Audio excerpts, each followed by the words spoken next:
ጤና ይስጥልኝ ተመልካቾቼ እንደምን አላችሁ? ዛሬ የምንነጋገረው የሞራል ጉዳት ካሳ በኢትዮጵያ ውስጥ ምን ያክል ነው የሚለው ነው። በነገራችን ላይ በኢትዮጵያ ሕግ መሰረት የሞራሎት ላይ ጉዳት ከደረሰ ካሳ ይከፈላል። ካሳው ግን ስንት ነው? የተከበራችሁ ተመልካቾቼ 1000 ብር ብቻ ነው። 1000 ብር ነው። የተከበራችሁ ተመልካቾቼ የኢትዮጵያ የሞራል ጉዳት ካሳ የዛሬ በርካታ ዓመት በፊት 1000 ብር ነው የተወሰነው። ይህ የተወሰነው በ1952 በኢትዮጵያ አቆጣጠር ነው። ይህ ማለት አፕላይ የሆነው በ1953 ነው። ከ1953 ላይ የሞራል ጉዳት ካሳ 1000 ብር ነበር።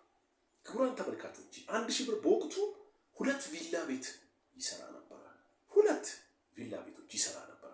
500 ካሬ ላይ ያረፉ፣ በሸክላና በጡብ ያረፉ፣ በሲሚንቶ በአሸዋ በብሎኬት በሸክላ እንዲሁም በማርብል ያበደ ቤት 4 ሰርቪስ ቤት ያለው ባለ 10 ክፍል ቪላ ቤት 2 ይሰራ ነበር።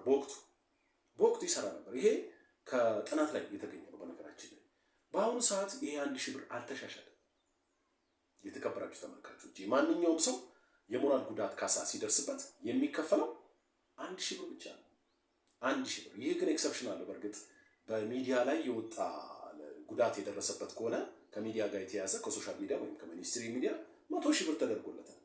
ነገር ግን ሌሎቹን በተመለከተ የሞራል ጉዳት ቢደርስቦት እርሱ የሚከፈሉት 1000 ብር ነው። ለምሳሌ በአሰሪዎት አማካኝነት ወይም ደግሞ በድብደባ እንደዚህ በአካል ጉዳት ማጉደል በደረሰቦት ሞራሎት ላይ ለደረሰው ጉዳት ወይም በስድብ በማዋረድ 1000 ብር ነው። የሌሎች ሀገሮችን እንመልከት እስቲ። የእንግሊዝን 40 ሚሊዮን ብር ነው። በኢትዮጵያ ብር 40 ሚሊዮን ብር ነው የጉዳት ካሳ በእንግሊዝ በዩኬ ማለት ነው። በፈረንሳይ እንደዚሁ 30 ሚሊዮን ብር አካባቢ ነው።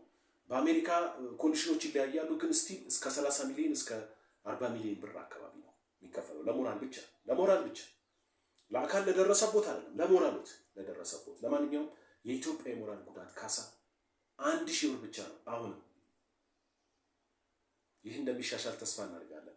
ለዛሬው አዘጋጀሁላችሁ ይህንን ነው። ለቀጣይ ጊዜ ሌላ ጊዜ እንገናኛለን። ሰላም።